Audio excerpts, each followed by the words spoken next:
Meu nome é Vendo da Fonseca Vasconcelos, nascido a 14 de setembro de 1933, no Recife, no subúrbio chamado Zumbi, um subúrbio pobre espremido entre o subúrbio da Madalena e do Cordeiro. Então, seu Eveno,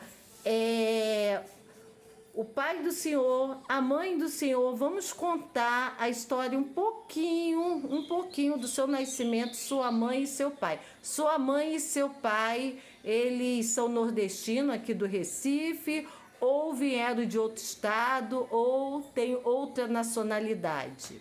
Não, o meu pai era pernambucano, mas do interior. Ele nasceu em Barreiros e a minha mãe é carioca, nascida na cidade mesmo, não sei bem em que local, mas era uma coisa qualquer ali próximo ao Arsenal de Marinha. E os seus avós, eles são brasileiros? Os meus avós, por parte de pai, o meu avô era português e a minha avó escrava. E por parte de mãe, a minha avó era índia e o meu avô filipino. Sim. E como é que foi a sua infância no estado de Recife? É Pernambuco, Recife, não é isso?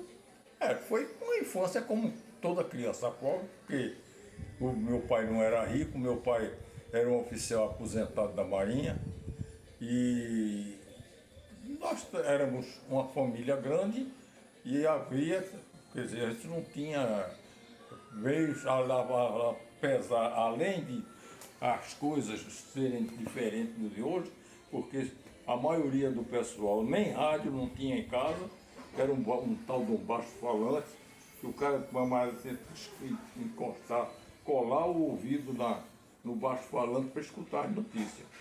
Sim. A sua mãe, ela era dona de casa? Era dona de casa. Dona de casa. Tá, agricultura, vocês trabalharam alguma coisa com agricultura? Não, porque sempre moramos na cidade. Sim, o seu pai era marinheiro, né? É. E depois, na sua adolescência, fala sobre a sua adolescência. A minha adolescência foi assim, meia para lá e para cá, porque eu fui quase que jubilado do grupo escolar, que a diretora achava que eu era mais desenvolvido do que os outros alunos, porque a maior parte era filho de rico, né? Era filho de Etelvino Lins e Nelson Tinha um Pereira. poder aquisitivo melhor, né? Poder aquisitivo melhor. E eram crianças, porque naquela época, toda criança, fosse pobre ou rica, mas tinha uma criação diferentíssima das de hoje. Verdade. Então, aí o senhor conseguiu concluir na época, né, que na época se chamava o primário. Não, não concluí o primário. Não? Porque é isso que eu estou dizendo, que eu fui quase jubilado. Sim. A diretora do colégio convenceu a minha mãe que eu tinha condições de pular o quarto ano e a admissão, e ir direto para o primeiro ano ginasial. E eu fui matriculado fiz exame e passei no colégio São Luís, Sim. que chamava-se ginásio, não era colégio, né? No ginásio São Luís, mas quando chegou no final do ano, de todas aquelas matérias que tinha, porque quando eu estava no grupo escolar, nós só tínhamos português, matemática, geografia e história nacional, né? História brasileira. E quando eu fui para o ginasial, entrou francês, latim e um monte de coisa, um bocado de cultura inútil, e eu não consegui acompanhar. Final, eu passei no ginásio, só passei em matemática e em geografia. O restante foi reprovado. Quando cheguei em casa, que mostrei que meu pai viu o resultado, Ele disse que se eu quisesse estudar, eu trabalhasse e pagasse o meu estudo, que ele não ia gastar mais um centavo comigo. Então eu fiquei meio perdido, o tempo foi passando, e então a minha mãe me influenciou para que eu entrasse na Marinha. Eu já estava quase, já com quase, ia fazer 16 anos, e eu comecei a correr atrás, e tanto que quando eu completei 17 anos, eu estava na escola de aprendizes marinheiros. Quando foi que despertou o interesse do senhor, o interesse maior, assim, de ir para a escola de marinheiro, de se dedicar um pouco mais ao estudo? Quando e por que o senhor se dedicou mais? Olha, eu fui porque naquela época as opções eram muito poucas. Trabalho, quem conseguia o trabalho um pouquinho melhor eram aqueles que tinham o curso colegial ou segundo ano, o segundo grau de hoje, né? O segundo grau. E naquela época, quem não tinha o segundo grau, claro que arranjava, os empregos eram os empregos mais baixos possível. Aí então o senhor se dedicou mais um pouquinho, estudou mais. Então eu vendo que era muito mais garantido eu seguir a carreira da Marinha, entrei na escola de aprendizes, e de qualquer maneira eu seria obrigado a servir por 5 anos. Então achei que não era interessante. Depois de 5 anos eu saí e perdi aquele tempo para vir procurar alguma coisa cá fora. Então preferi continuar e mesmo engolindo sapos e mais sapos, eu consegui chegar ao final da carreira. Então, seu Eveno, lá na época da Marinha do Brasil, o que despertou interesse no senhor, na Marinha? Do que o senhor mais gostou? O que fez o senhor sentir uma pessoa assim importante lá na Marinha? Fala pra gente. Bom, importante eu nunca me senti em posição nenhuma. Sempre achei que eu era comum, era simples, eu não era coisa nenhuma, não era autoridade, não era nada. E o viver na Marinha, no princípio, como a disciplina era rigorosíssima, eu andei passando por uns trancos e barrancos, mas eu sempre levei o negócio na esportiva. E quando eu tinha condições, o que eu podia fazer era gozação com os outros. Porque naquela época não existia, não tinham posto o apelido de bullying na molecada que a gente fazia. Então todo mundo tinha seu apelido e a gente atendia uma vez, uns mais satisfeitos que outros, e assim a gente foi levando. Uma época boa, né? Uma boa. A camaradagem era muito, muito boa, apesar de que quando eu comecei a minha carreira na marinheira, eu fui para o Rio. E lá no Rio, marinheiro e Rio de Janeiro. Cachorro tinha mais valor do que marinheiro. E nós ficávamos mais ou menos limitados em alguns trechos do Rio de Janeiro. A gente não podia frequentar, ele não tinha amizades que morassem em Copacabana, nem coisa nenhuma. A gente só tinha amizades normalmente daquelas pessoas mais humildes que moravam em São João do Meriti, Pavuna e outras coisas mais. Então, naquela época, seu Eveno, o senhor fez alguma viagem assim para outro estado ou outro país na época que marcou na sua vida? Sim, porque toda viagem a gente sempre tinha algum acontecimento. A primeira viagem que eu fiz foi uma viagem para a cidade de Vitória, que Vitória estava completando 400 anos, e foi uma representação da Marinha, porque houve aqueles festejos, aquelas coisas todas. E essa viagem me marcou por uma série de acontecimentos que houve lá. Tá? Inclusive, de vez em quando eu me lembro que teve um marinheiro que ficou arribado do navio, no Baixo Meretrístico, com medo da polícia, porque a polícia deu em cima dele, e ele desacatou a polícia e os caras deram um tiro, ele xingou o cara, disse um bocado de palavrão, mandou que o cara atirasse no peito dele, abriu a roupa e disse: atire no peito que você mata, mas é um sergipano homem. E o policial atirou no chão e aí é que ele soltou os cachorros em cima do policial.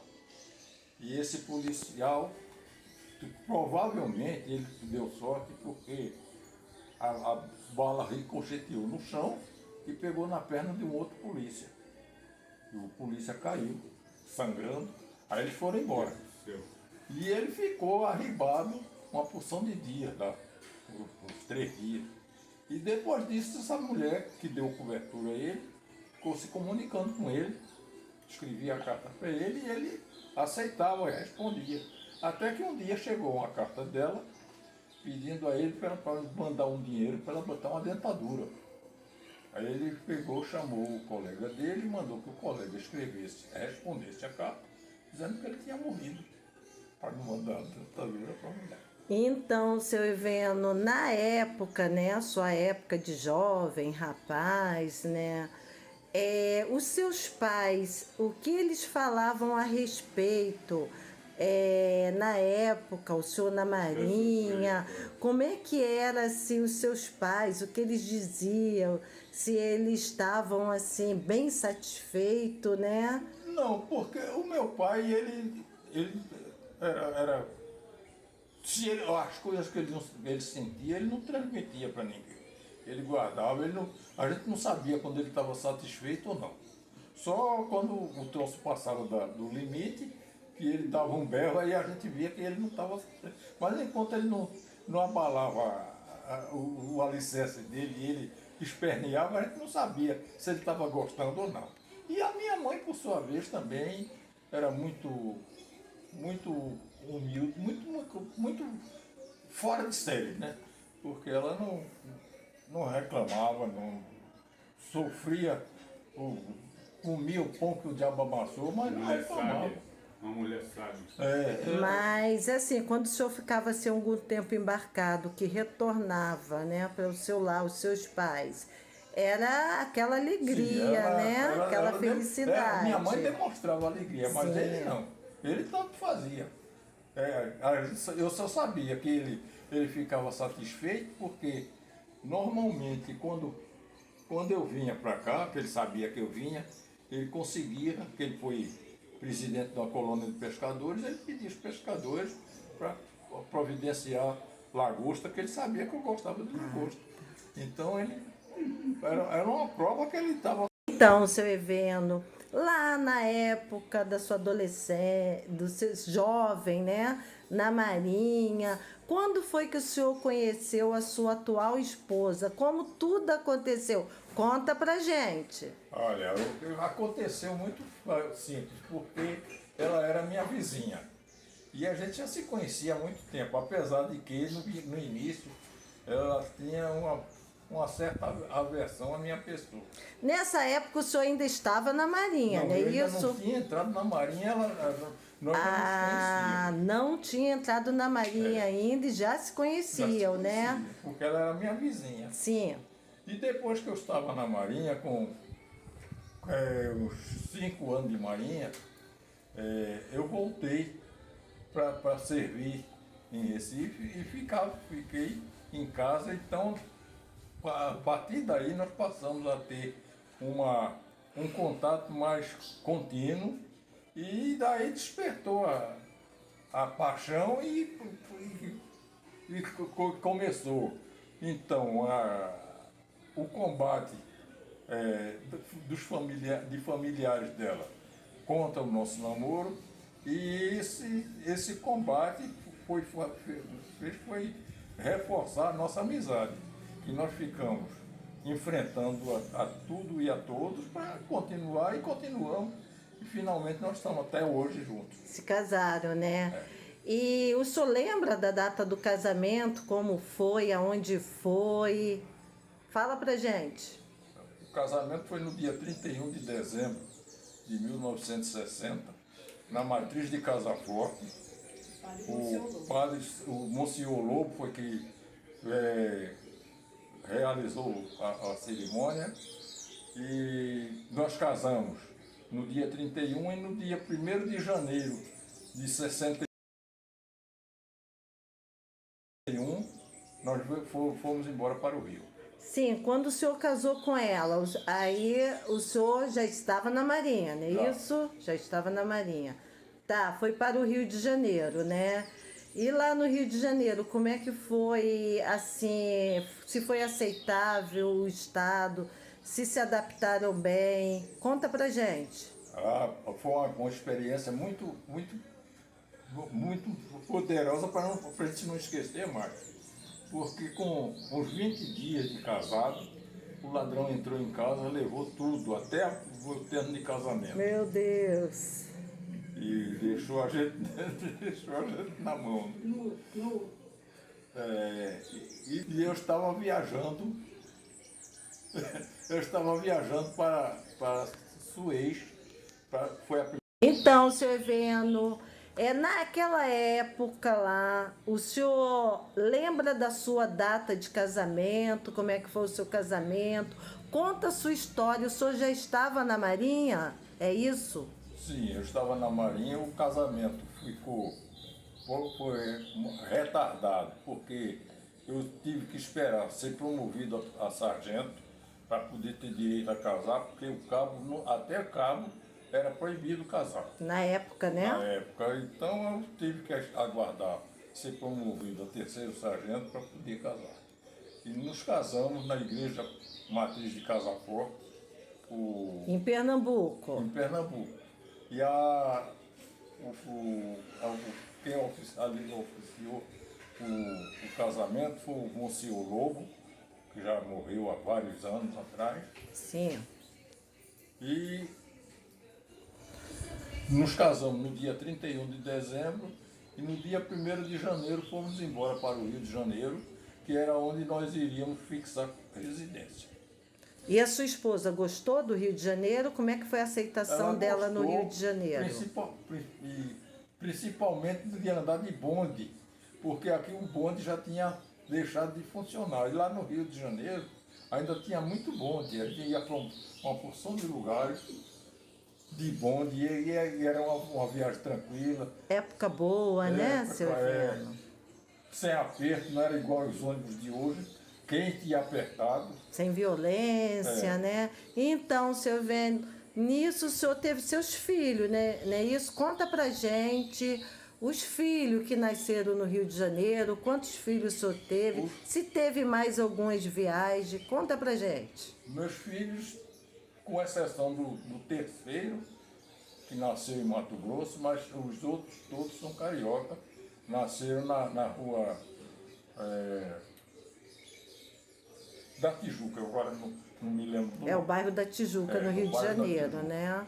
E tem o primeiro, mais velho, que leva o meu nome. Primogênito. O primogênito. O segundo foi uma moça, uma garota, Ana Elizabeth, que morreu com 1 mês e 5 dias. O terceiro, Marcos André, que nasceu em Ladário, Mato Grosso. O quarto, Carlos Eduardo, que nasceu no Rio de Janeiro, morava em Auma.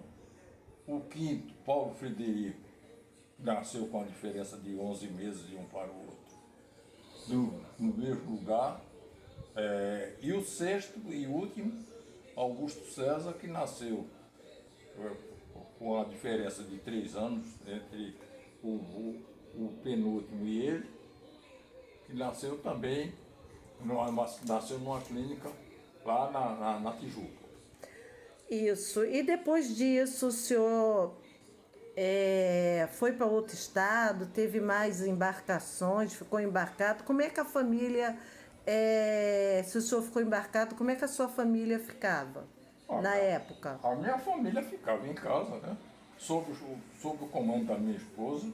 Por isso que eu digo que hoje não existe nenhuma mulher com a estrutura dela, porque ela enfrentou toda aquela luta para conduzir os filhos para o médico. Não tínhamos carro, porque o nosso salário não dava para ter carro. E ela enfrentava ônibus, bonde, o que fosse, para levar os filhos para o médico.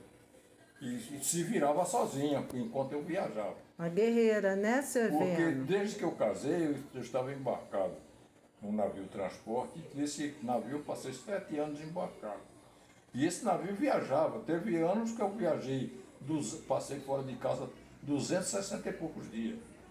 Mais de 2/3 do ano fora de casa. Sim, é verdade. E depois o retorno do senhor para o seu estado de origem, né, que é Pernambuco, como é que foi? Conta pra gente. O que aconteceu? Ou se o senhor foi transferido antes disso para outro estado que marcou muito essa transferência, algo assim parecido. Bom, a transferência, eu fui para Mato Grosso, quando desembarquei desse navio, que eu passei 7 anos. Eu fui aí por conta da Revolução, né? E me mandaram para lá e lá eu fiquei 2 anos. Depois que eu voltei, aí não saí mais do Rio. Só vim do Rio para Recife depois que a minha sogra ficou viúva, porque os irmãos, os meus cunhados, acharam que a minha esposa era a capacitada para tomar conta da mãe dela. Então nós viemos para cá e estamos até hoje. Seu Eveno, o senhor ficou 7 anos embarcado. Conta aí pra gente esse período de 7 anos naquela época. Por que 7 anos embarcado? Eu fiquei 7 anos embarcado no navio de transporte, que era um navio, um tipo de navio, na época, que era o único, fora o navio escola, que fazia viagens para o estrangeiro. Então era um navio visado, o pessoal que tinha um padrinho forte ficava lá. Eu não tinha padrinho, mas eu fiquei por conta da minha competência profissional, a forma que eu trabalhava como o profissional que eu era, e tanto que houve um oficial que tentou me desembarcar e ele é que me desembarcou e eu continuei.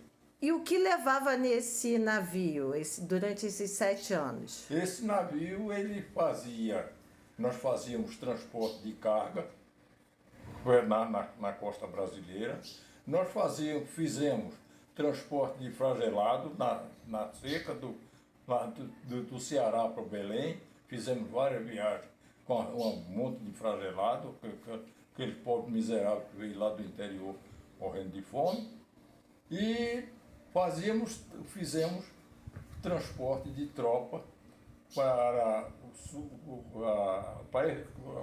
servir de fronteira entre Israel e os árabes, porque houve a guerra de 7 dias entre eles e a ONU financiou essa tropa e de 6 em 6 meses essa tropa era trocada. Então nós tínhamos só 3 navios que faziam essa viagem, levavam essa tropa, e teve ocasiões em que o meu navio fez a viagem 2 vezes seguidas, porque o que era da vez estava quebrado, não podia ir. Então nós...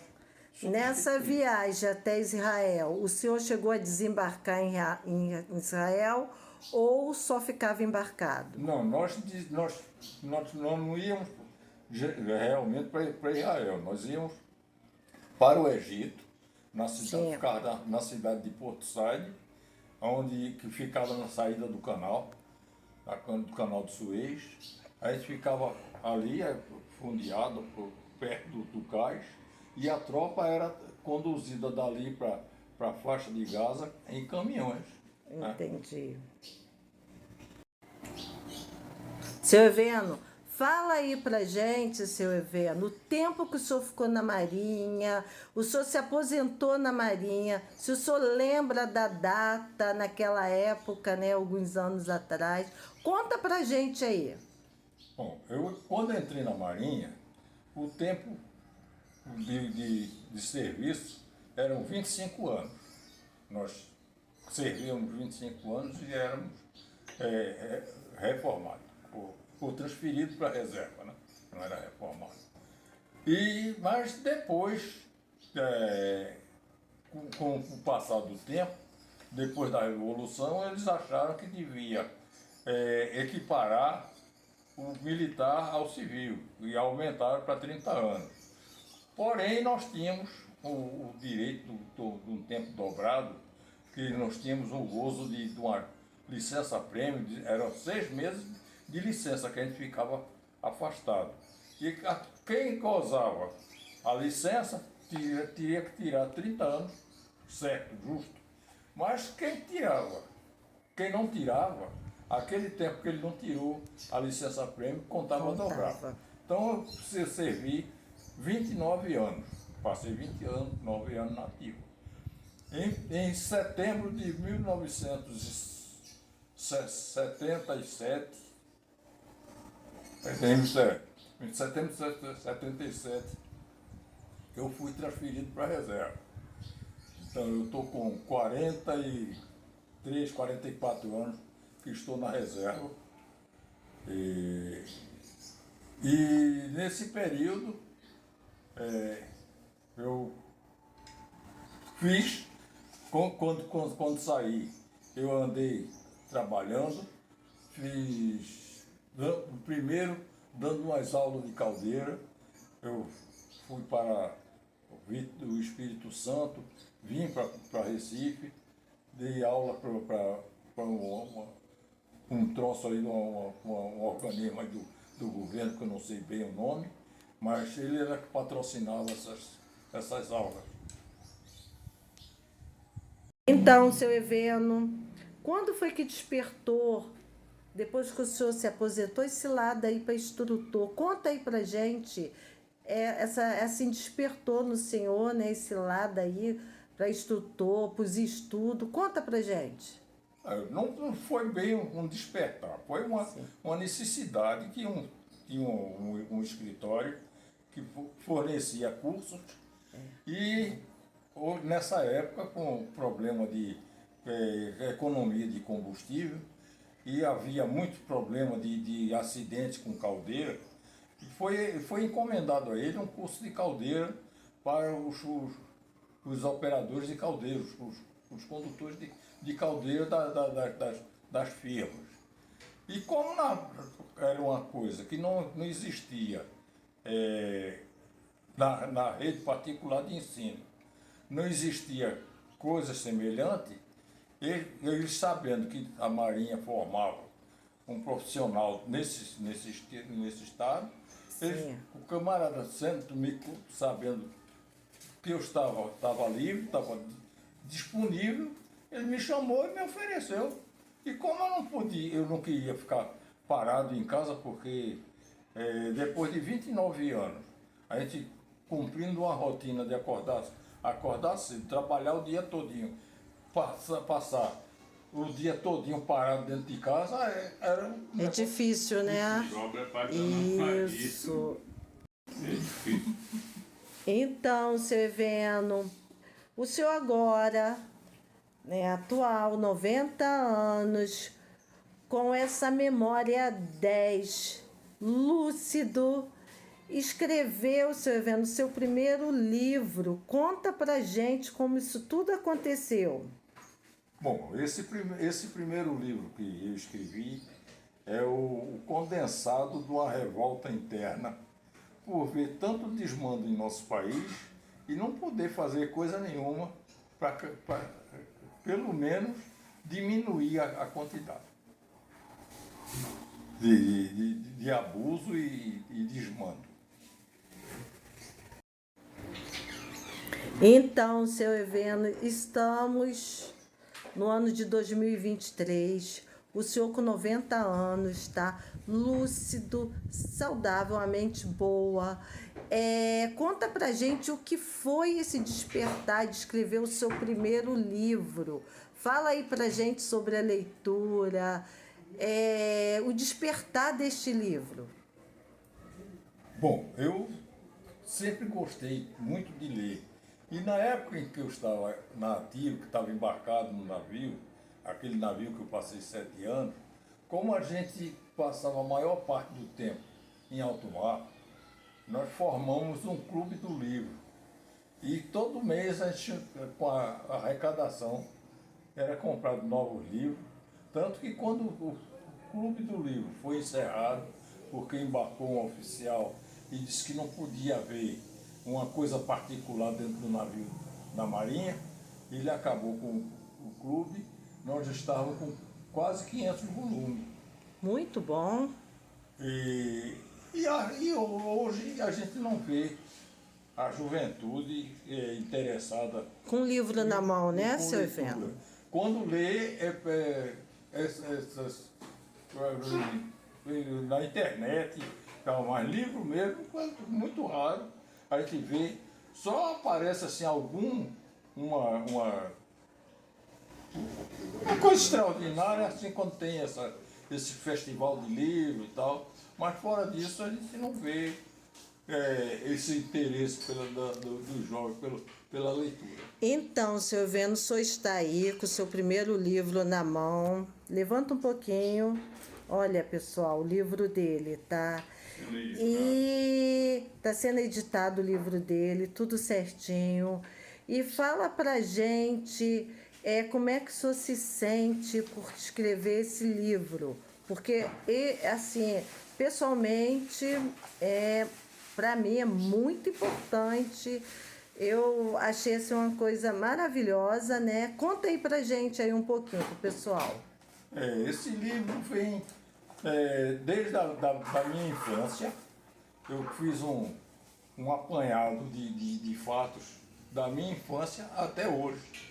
E juntei tudo, condensei esses fatos e escrevi esse livro. Né?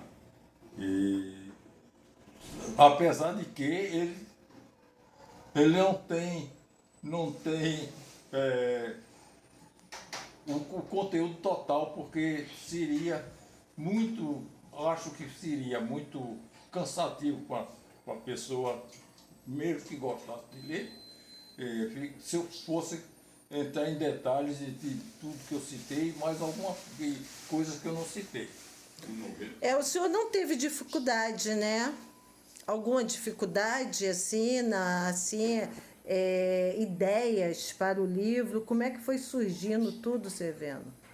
Não, a ideia foi um desabafo, uma forma de desabafar aquelas coisas que para mim não agradavam, e era uma forma de mostrar para pessoas que eu não conheço, nem conhecia, um pouco da minha mente, do meu proceder e a minha maneira de pensar. Muito bom, muito bom. Então, Seveno, o senhor com essa mente lúcida aos 90 anos, escreveu o seu livro. Conta aí pra gente como é isso tudo, Seveno, a sua alimentação. Conta pra gente, o senhor faz alguma dieta? Conta pra gente, como o senhor se alimenta? Bom, eu me alimento como todo brasileiro. O meu prato predileto é o diário de todo mundo, arroz e feijão. Eu não acho que esse negócio de dieta para mim eu acho um palavrão. Eu faço o seguinte, eu como de tudo, acho que cheguei aos 90 porque a minha obrigação eu faço, que é agradecer a Deus de manhã, porque eu me acordei, e agradecer a Deus de noite, porque eu passei o dia todinho em pé, firme, e sem coisa nenhuma, sem problema. Agora, a alimentação, eu acho que a gente, tirando 3 coisas que a gente não deve comer, que é do céu curubu, da terra cururu e do mar baiacu, o resto a gente vai comendo. Se não der uma dor na barriga, a gente come e não tem esse problema da idade.